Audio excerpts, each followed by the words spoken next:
Olá, pessoas, sejam bem-vindos a mais um vídeo do Carros em Foco. E hoje, deixa eu virar aqui que é pra vocês não verem a bagunça ali. E hoje, com maquininha de café, né? Vamos continuar a leitura do artigo de Pearson, né? Um método de atrito usado pela Fórmula 1, certo? Hoje vamos para a parte 2, tópico 2, que é as teorias de contato e superfícies fractais autoafim. Olha que coisa estranha, certo? Qualquer forma, meu nome é Anderson, sou engenheiro graduado pela Federal do Ceará. Fiz um mestrado em engenharia automotiva na Universidade de Modena e agora estou num doutorado fazendo uma pesquisa de desgaste de borracha na Universidade de Brecha, que é onde eu moro agora.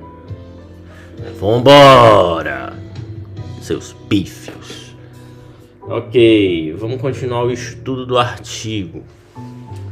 Hoje a gente vai falar... Se demorar muito vai ser só esse tópico, porque o tópico 3 é longo. Caralho, vai ser um tópico por vídeo. Dá 3 anos pra terminar isso aqui. Ok, vamos lá. O Pearson diz aqui que algumas superfícies naturais, um bocadinho, são geradas por fratura. E essas superfícies, certo?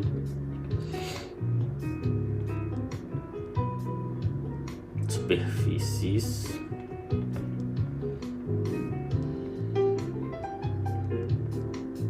naturais, elas são provenientes de fraturas.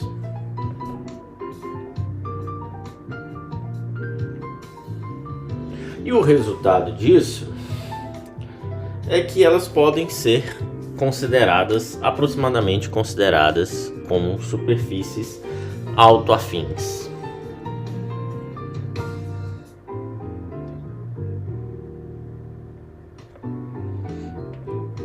Então elas são consideradas autoafins,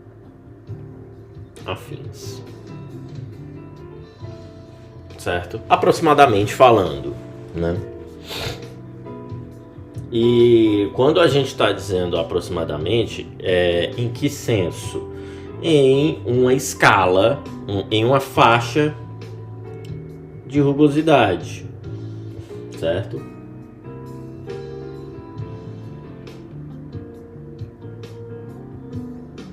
Normalmente representada pelo comprimento de onda. Também chamado de length scale, comprimento de escala, então comprimento de onda, certo? Então, uma superfície autoafim, ela tem a propriedade de, caso eu mude a escala de observação, certo? A morfologia da superfície vai ser a mesma, certo? Então vamos escrever aqui a definição. Importante. Uma superfície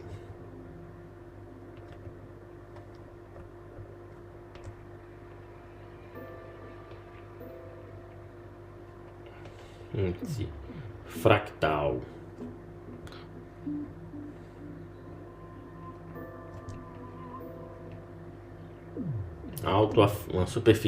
uma superfície autoafim fractal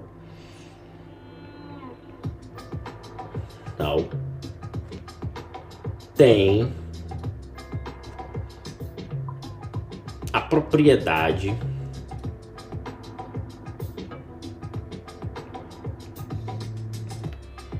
de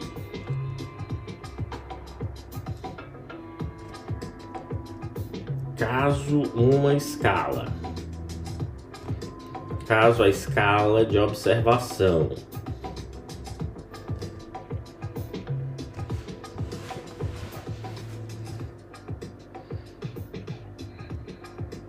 Seja alterada,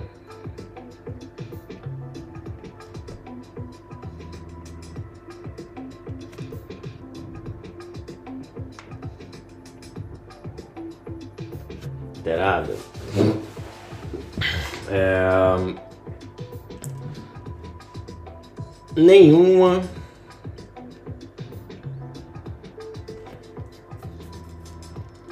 diferença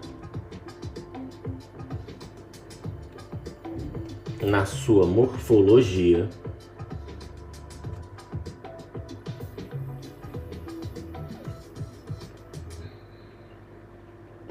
será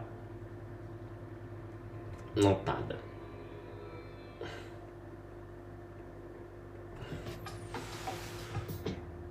Certo? Não existe.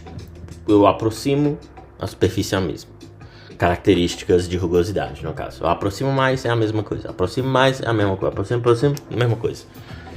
Eu tô vendo sempre o mesmo, a mesma superfície em termos de rugosidade, certo? E é interessante a gente dizer que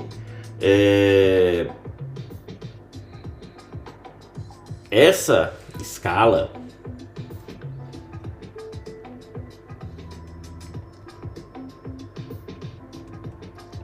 de observação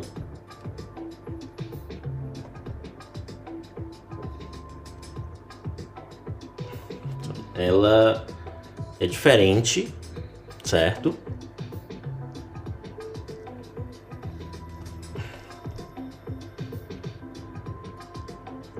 Considerando a orientação. Por exemplo, ela é diferente a respeito da orientação.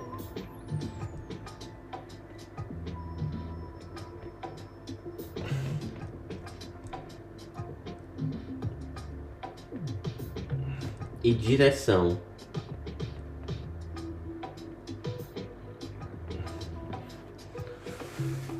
Por exemplo, certo? Vamos aqui, tem uma superfície, certo?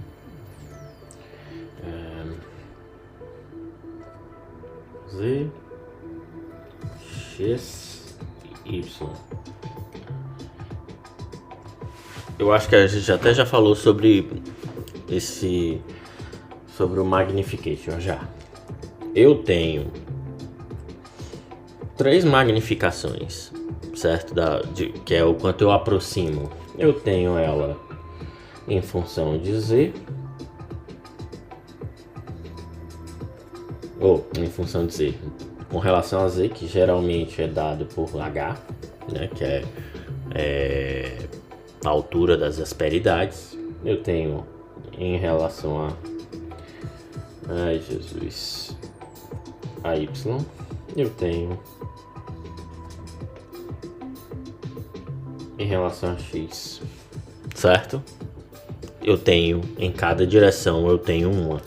No caso da autoafim vai ser igual, certo? O que nos leva a dizer que X tende a zeta X, a magnificação vezes X. Y tende a magnificação vezes Y. E Z tende a magnificação elevado ao expoente de Hurst vezes Z, certo? Basicamente é isso aqui que o Pearson está dizendo, certo? Uma superfície autoafim, ela vai obedecer isso aí, certo? Onde, certo, o meu H é o expoente de Hurst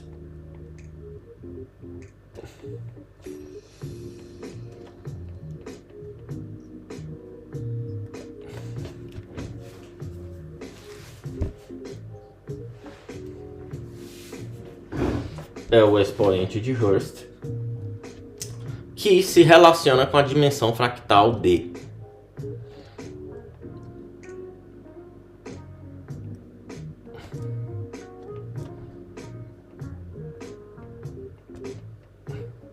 Dimensão fractal, certo? Dimensão fractal D esta que é dada por D igual a 3 menos H. E essa é a relação, certo? No geralzão, para aplicações automotivas e para o trabalho de Pearson, ele considera que D, dimensão fractal, está entre 2 e 3, certo?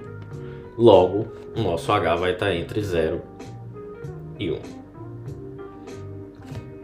certo?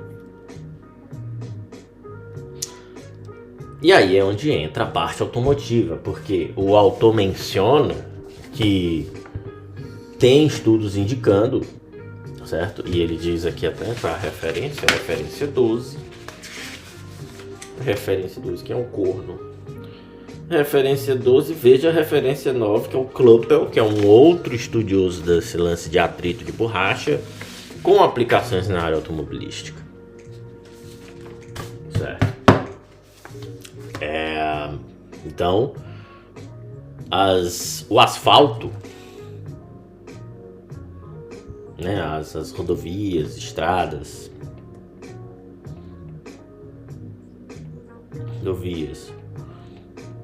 ruas e estradas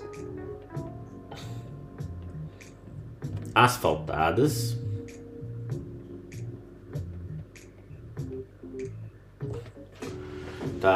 elas mostram uma característica morfológica de rugosidade muito próxima de uma superfície autoafim, certo?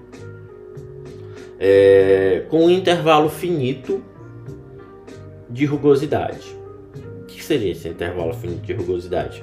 Eu tenho um limite, que é o meu comprimento cutoff, né?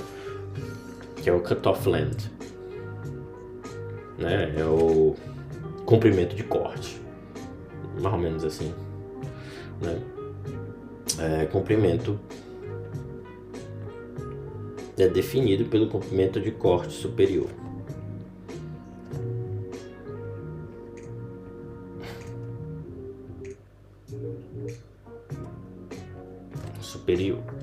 Que veja bem, isso é válido para qualquer superfície autoafim, certo? Só que no caso do asfalto, isso aqui é da ordem de milímetros, certo? Ou seja, esse nosso parâmetro aqui, nosso lambda, ou é o lambda,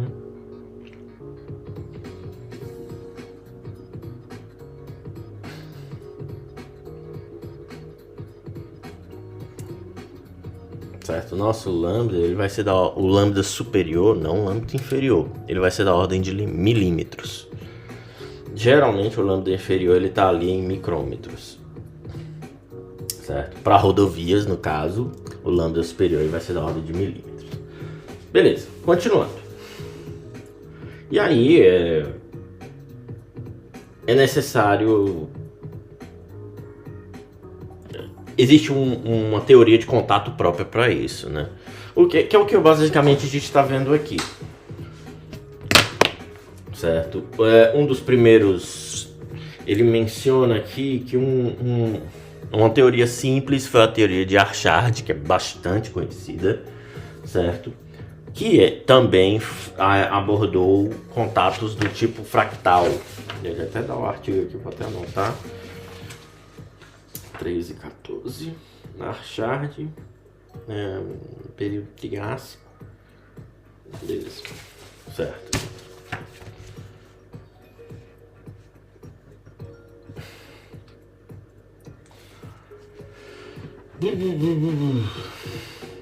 Certo?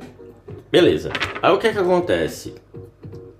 sabendo dessa característica fractal das superfícies,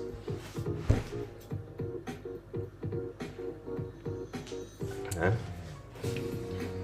Sabendo dessa característica fractal das superfícies, o que é que o nosso amigo fez? Esse pano aqui não é bom para limpar a tela.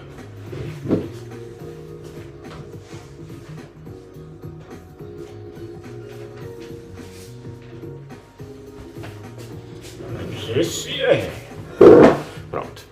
Então, sabendo de que as superfícies têm essa característica fractal, é necessário uma teoria de contato própria. Mas Achard já havia feito isso lá na década de 50, né? E o que foi que o Achard fez?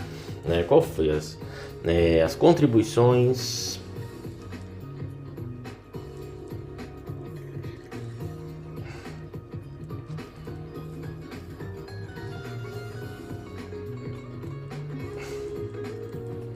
de Achard?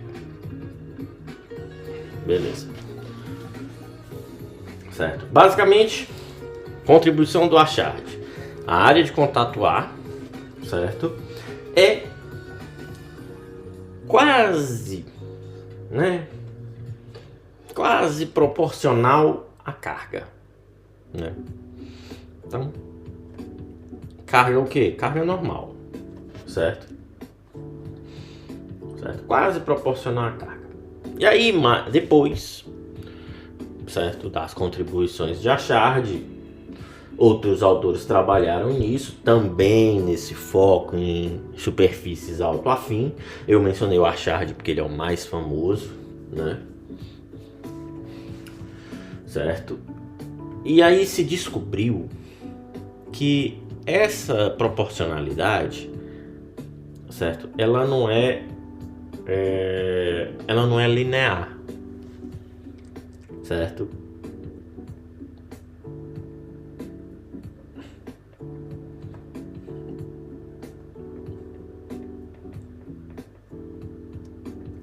Ela não é linear. Na verdade,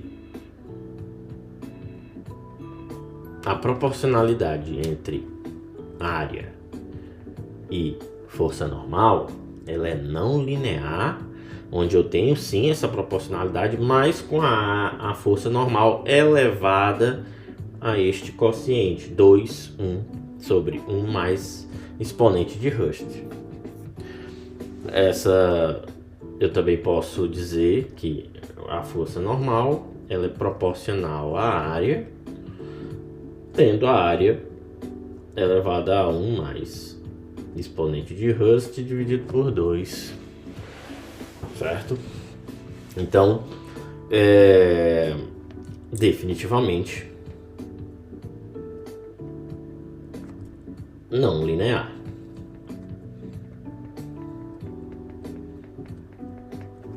Certo?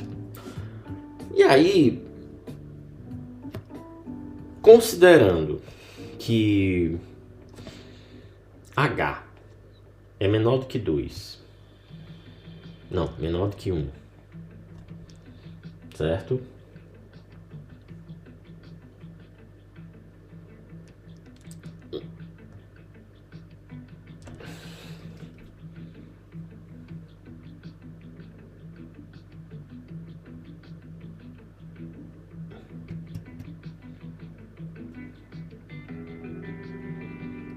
Beleza, esse ponto é importante. Certo? Aí, e se considerarmos que H é menor do que 1, certo? O que é que acontece? A área real de contato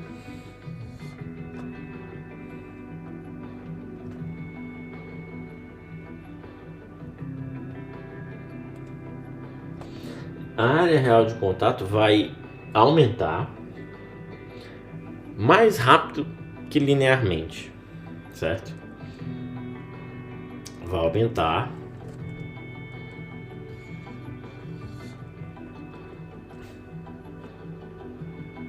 certo? Vai aumentar com a força normal certo? Porém, mais rápido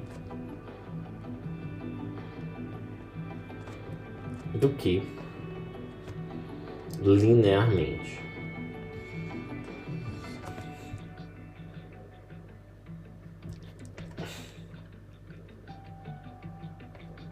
O que isso significa? Significa isso.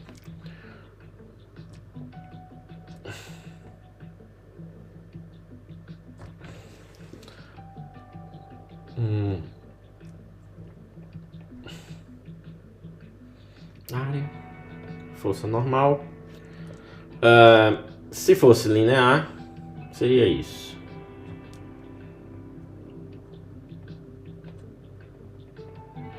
Linear, certo? Se ela está aumentando mais rápido do que linearmente, nesse caso, para H, seria mais ou menos assim. E tenderia ainda mais aproximar da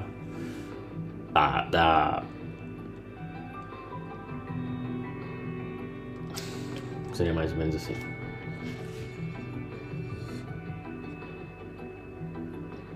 Certo? Ia estar tendendo a se aproximar do eixo do A, certo? Aqui para AK menor do que 1. O não linear, certo? A proporção não linear seria mais ou menos assim.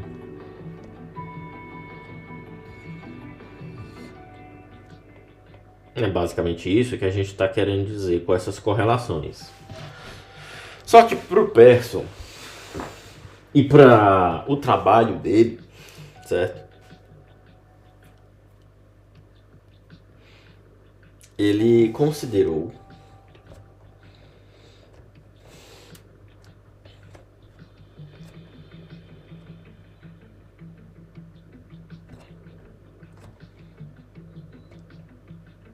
certo? Ele considerou que A é sim proporcional à força normal, porque de uma certa forma ele não considerou esse caso em que H é menor do que 1 interessante, certo? Mas ele define que isso é válido até que a força normal seja grande o suficiente para que a área real de contato tenda à área nominal. Então, nesse caso, ele assume essa linearidade. Vocês entenderam? Certo? Ele tem a área real, certo? Só para a gente... A área real não é necessariamente a área nominal. A gente precisa entender isso, certo? Temos aqui um pneu, certo? E ele está aqui em contato.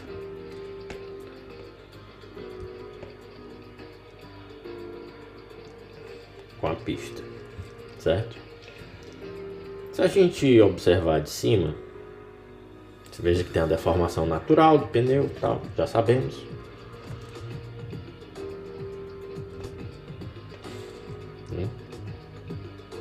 Ok? Se a gente observar de cima, veremos algo mais ou menos nessa linha. Aqui o pneu, certo? E algo mais ou menos aqui, né? O que acontece? Isso aqui é nossa área de contato.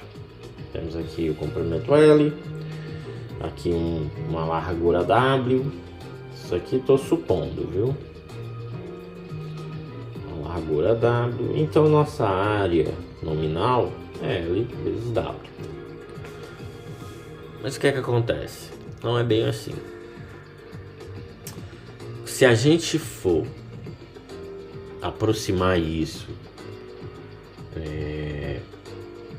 aumentando a escala, o zoom de observação, a gente vai ver que o contato ele é mais ou menos assim.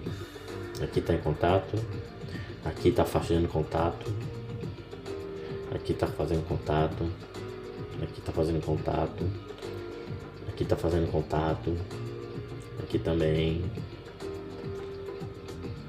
aqui está fazendo contato, aqui está fazendo contato. Ou seja, a área de contato não está fechada. O A aqui, o A, ele é muito menor do que a área nominal. Então o que o Pearson está querendo dizer aqui é que se a minha força normal for tão grande que a área real tende a nominal, eu posso assumir essa linearidade é válida, certo? Tende, ou seja, ela vai estar perto da área nominal, certo? Então basicamente foi essa a consideração dele nesse trabalho. Ok.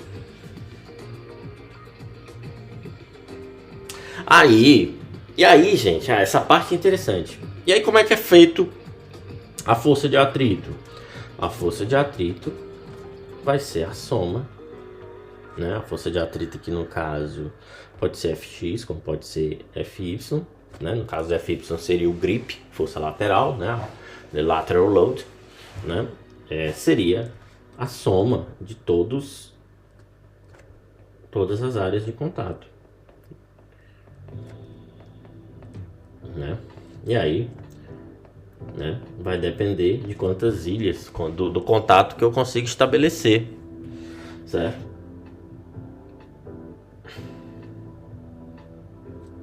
E aí o que tem, certo? Eu vou fazer essa soma, e essa soma ela ocorre em diferentes escalas.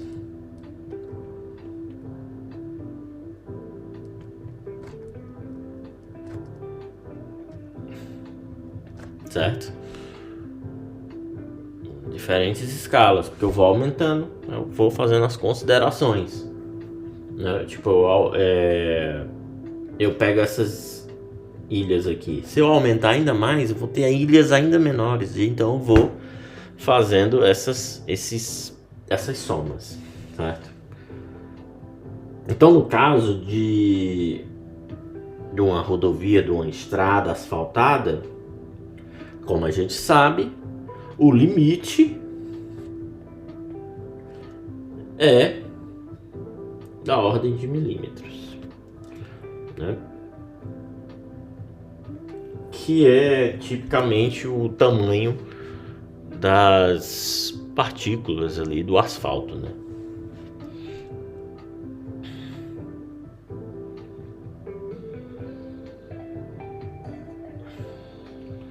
Ele até fala aqui em uma medida, em um episódio no qual foi medido, né, o upper cutoff, né, e ele foi da ordem de 0,03 milímetros, né.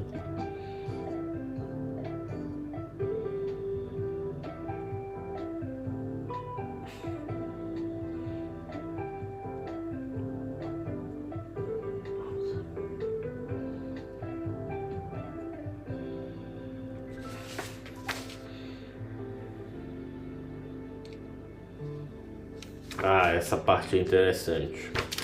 Beleza. E aí ele viu isso, né, que ele fez aqui a medida. Mas ele também entendeu que esse valor, ele seria o mais curto comprimento de escala estudado, certo? Né? O mais curto lambda estudado para o asfalto que ele encontrou. O ponto é que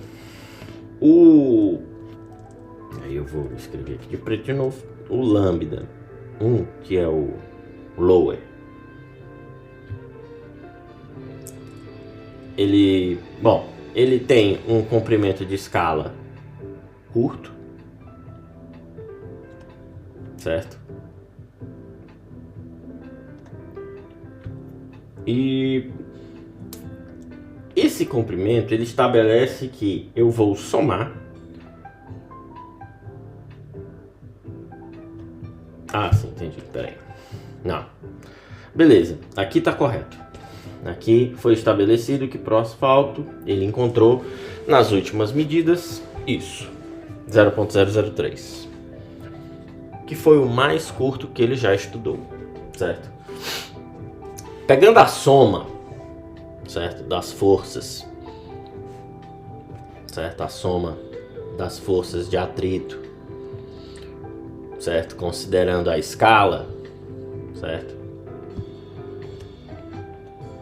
Certo?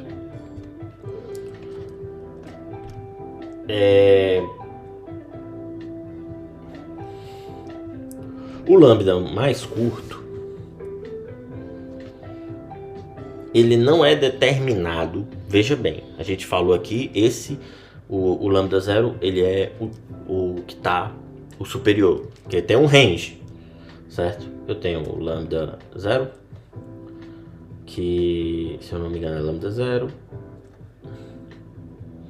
Não, peraí. Tem um lambda 1, que é menor do que lambda, que é menor do que lambda 0. Certo? É um range. Beleza. Aí, ele observou que o lambda mais curto, ele não é determinado pelo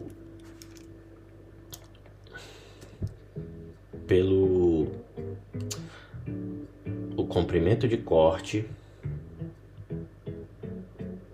comprimento de escala,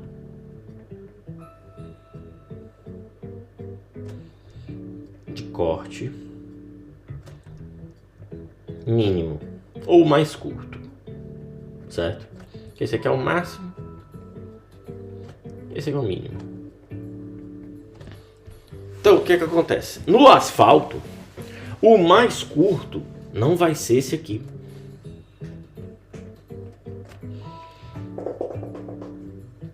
E sim, vai ser determinado, certo? Ele vai ser, na verdade, determinado pelo nível de contaminação na pista. E aí tem areia, sujeira, partícula de disco de freio, de borracha. É isso que ele está falando. Então esse aqui, eu vou ter, na realidade, eu vou ter lambda. Eu vou chamar lambda de 1 linha, mas depois a gente vai ver como é que ele chama. Certo? Aqui esse é o meu range e o lambda 0. Esse aqui geralmente é da ordem de 0.03 milímetros. E esse aqui vai depender do nível de contaminante. Mas geralmente fica na escala do micrômetro, né? Da micropartícula, né? Por quê? Porque o asfalto é sujo. Se eu considerar algo menor disso, os meus resultados de atrito vão dar errado.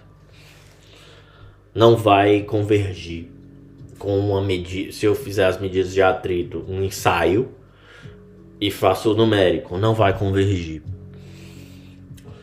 Certo? Essa contaminação pode ser o quê? Pode ser bolsas de ar, certo?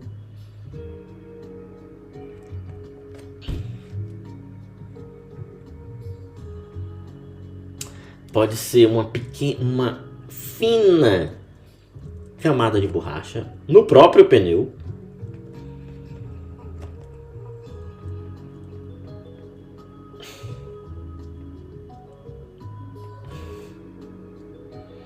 no próprio pneu. Sim. E essa camada, eu nem vi o volume aqui, gente. Ah, tá tudo bem, o volume tá ok. Né? Pode ser sim uma camada de borracha no próprio pneu, e essa camada ela geralmente tem propriedades um pouco diferentes das propriedades do pneu, da borracha do pneu, né? Por quê? Deixa eu ver aqui. Que geralmente é uma borracha oxidada, né? Geralmente é por isso, certo? Quando é poeira, aí a poeira geralmente é o quê? Talco, partículas de carbono, de sílica, certo? Pedras na estrada, certo? Partículas de carbono geralmente vêm dos escapamentos. Ou pode ser o que? O próprio carbon black da borracha, né? O que é como se diz carbon black em português? Uma boa pergunta.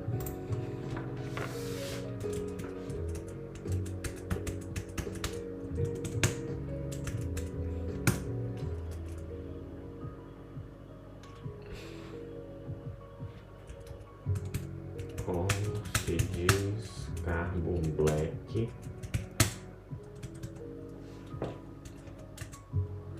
em como se diz carbon black em português BR relacionado a borracha, pífios. Negro de fumo. Esse é o termo técnico usado na indústria de borrachas e plástico. Ok. Beleza. Então, um negro de fumo, tá? Tem partículas, são partículas de carbono dentro da composição da borracha, e ele se entranha, ele forma bolotas, né? Partículas já maiores, né? Que se entranha na borracha e dão uma resistência maior. Aí o que acontece? Chega um ponto do desgaste que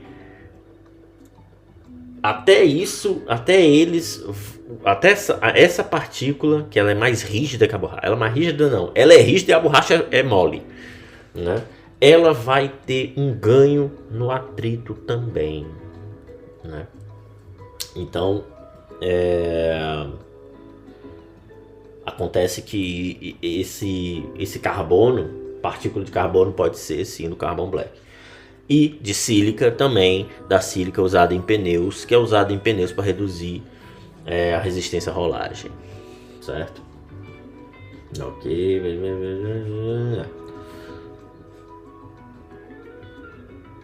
Aí aqui tem uma coisa muito boa que o Pearson fala que eu não sabia. Eu não sabia dessa parada. Ele fala que é muito comum que em rodovias você tem um coeficiente de atrito nela ao longo do período do verão. Aí chove. Ou entra no inverno. Um período de chuva, por exemplo. Essa chuva, ela vai lavar a pista, certo? Quando a pista seca, né? Não tem mais, as partículas de contaminação foram lavadas pela água da chuva, né? Se presume que isso acontece. E isso também vai depender muito de como a pista foi construída, né?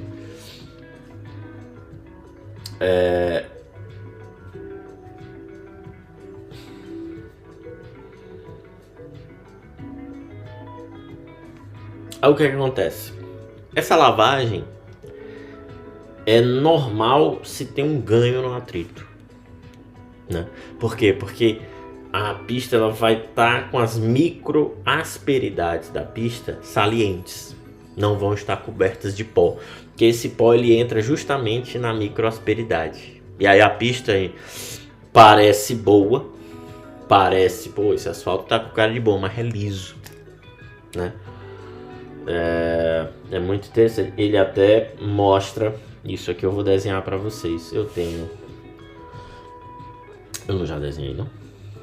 Ou eu desenho? Desenhei não. Eu tenho aqui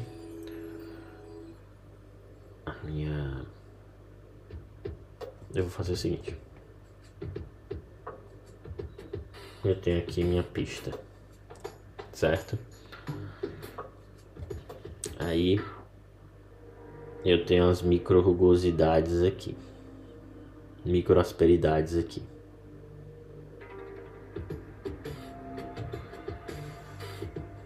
certo?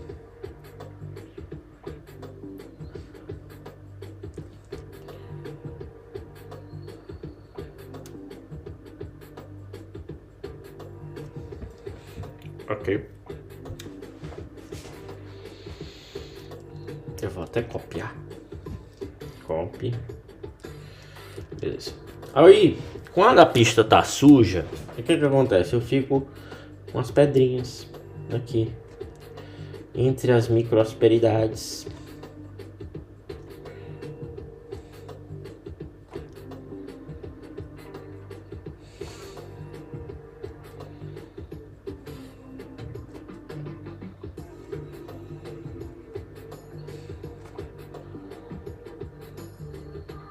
Essas pedrinhas aqui, ó, nas microasperidades.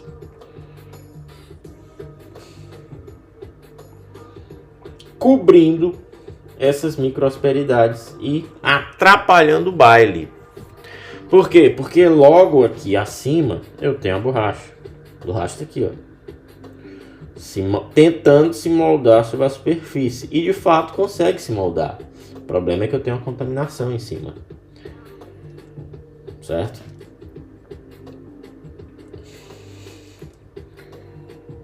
Aqui. Nossa. Aqui está a borracha.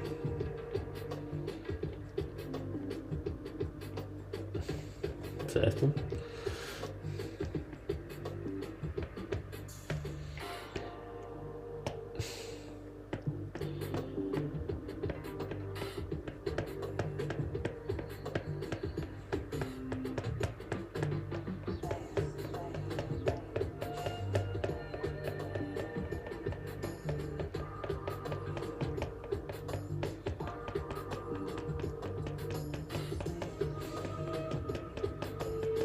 Certo, aqui é a minha borracha. Aqui as minhas poeiras.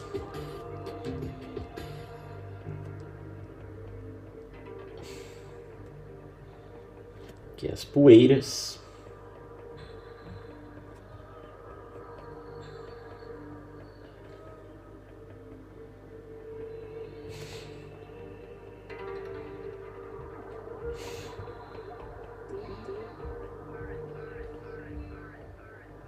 Beleza. Contaminante.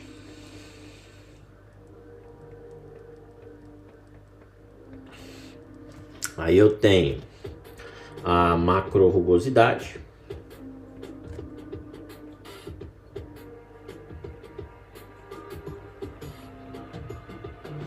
E eu tenho a micro rugosidade, que é coberta pelo contaminante. Certo?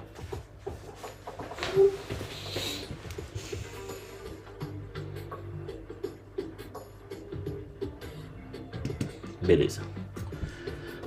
Então é isso que acontece quando eu tenho contaminante na pista. Eu tiro o contaminante. Eu vou ter só a minha asperidade. Aí sim, minha borracha. Opa. Vamos voltar. Estava aqui.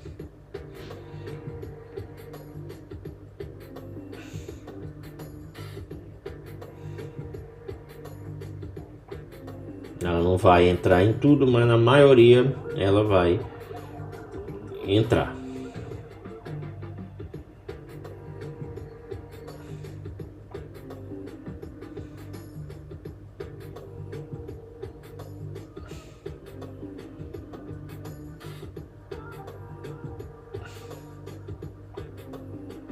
certo?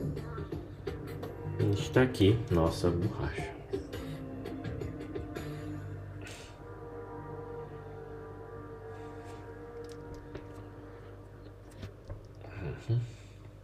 Aqui tá a borracha.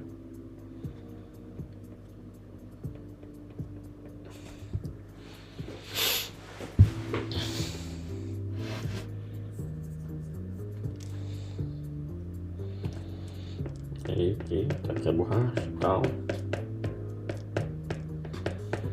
Então você consegue perceber facilmente que a borracha vai conseguir penetrar mais nas microasperidades da superfície, certo? A borracha vai penetrar mais nessas microasperidades, então vai ter melhor performance. Segundo caso, que quando chove, é que o carro perde aderência, né? Por que perde aderência? Certo? Agora a gente vai ver essa situação, porém com chuva, certo? No momento que a pista está molhada, certo? Então, beleza, entendemos aqui o lance da superfície. Quando chove, certo? A superfície é coberta por água, certo? Se o contaminante for outro fluido, for óleo, vai ser óleo, né? A água é quem vai preencher as microasperidades e boa parte das asperidades, certo? E o que acontece?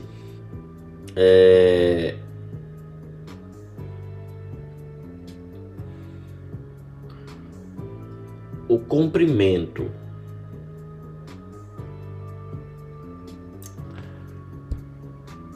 comprimento menor de corte, ele vai ser determinado agora pelas menores asperidades que conseguem saltar da camada de água.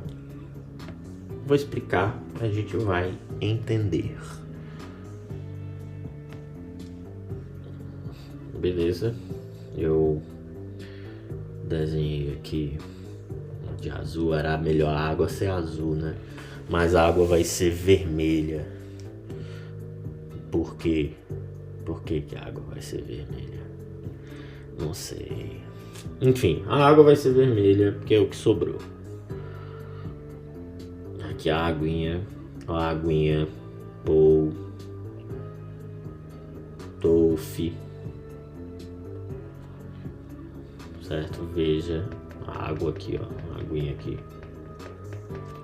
Camada de água sobre as micro e macro asperidades.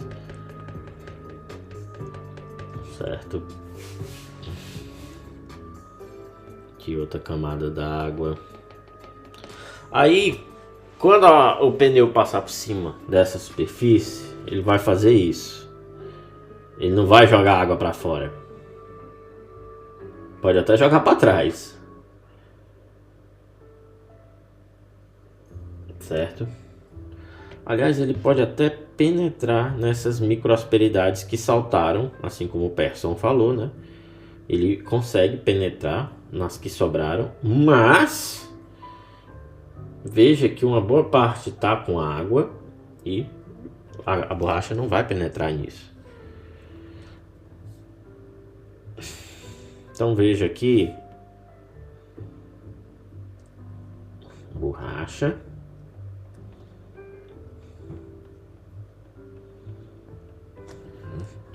Só aqui fazer o Gary.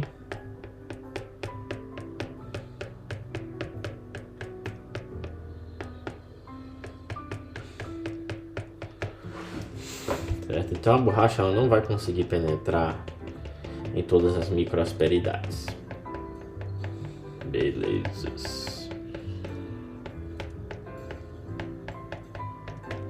O que é que acontece? Eu vou explicar. Aqui, microasperidades.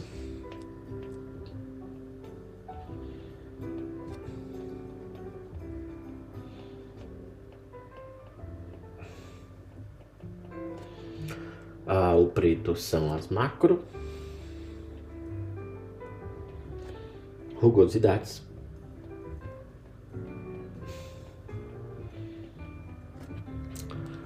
O verde é a borracha. E aqui é o fluido que está contaminando. No nosso caso, água. Certo. Aí o que é que acontece? Por que o carro perde performance? O pneu perde performance. Certo? Essa camada de água vai remover uma boa parte da contribuição de dissipação de energia do pneu. Certo? Ela vai reduzir as pequenas asperidades, as microasperidades em contato. E então ela vai reduzir a força de atrito. Vamos repetir. O que é que vai acontecer? A participação, certo, da dissipação interna de energia vai ser menor, ou seja, estérese. Estérese decai. Certo? As microasperidades vão estar na maior parte cobertas de água. Vai sobrar o pico das macros e as micros que estão nas macros. Então o que é que vai acontecer? Qual é a consequência disso? A adesão cai. Aliás, a adesão cai pra caralho. Certo? O que sobra para um pneu na chuva é um pouquinho de estérese. Certo?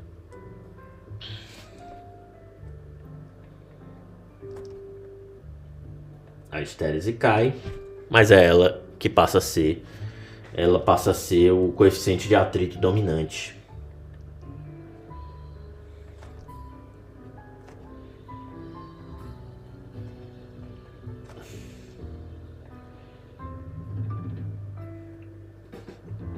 Dominante. Como assim dominante? Por quê? Basicamente, o coeficiente de atrito de um pneu ele é dividido em estérese mais atrito, força de atrito de adesão. Certo? Quando a minha superfície ela é mais lisa, né? Eu tendo a ter uma melhor estérese ou uma melhor adesão. Quando a minha superfície ela é muito rugosa, eu tendo a ter uma melhor estérese. Certo? Eu posso ter uma superfície que tem dois, que é uma superfície com macroasperidades e microasperidades nela. Mas se eu tiver uma superfície com macroasperidades e essas macros são lisas, a aderência nessa superfície é terrível. É como se fosse uma manteiguinha, né? Eu tenho um gráfico, porque não está aqui comigo, mas que mostra os circuitos da Fórmula 1, esses circuitos principais aí de competição de carro, e mostra eles em termos de micro e macro asperidades, né? Então, mas basicamente essa é a regra, né?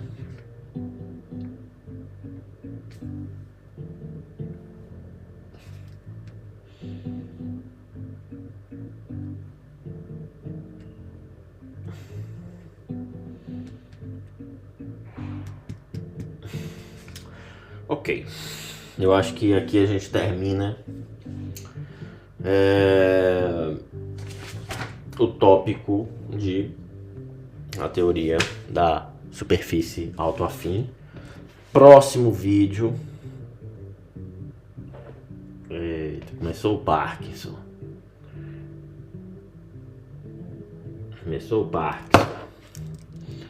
Próximo vídeo vai ser o tópico 3. Área de contato. Área real de contato. Mobral.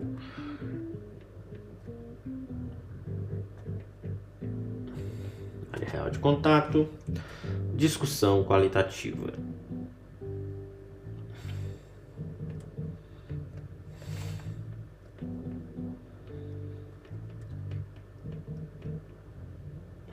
Tá vendo como é um tópico por vídeo?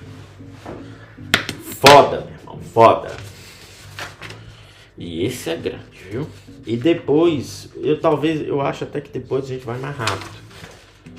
Porque depois é só numerologia, né? Mas eu também vou querer abordar os apêndices. Então vai ter bastante vídeo sobre esse cara. Vai ter muita coisa sobre esse cara. Mas isso é só pra você ver que como é complexo, né? Estudar essas coisas de uma forma mais profunda, né? De qualquer forma, próximo vídeo a gente continua, certo? E é isso. Espero que tenham gostado da teoria do atrito da Fórmula 1 e a gente se vê no próximo vídeo.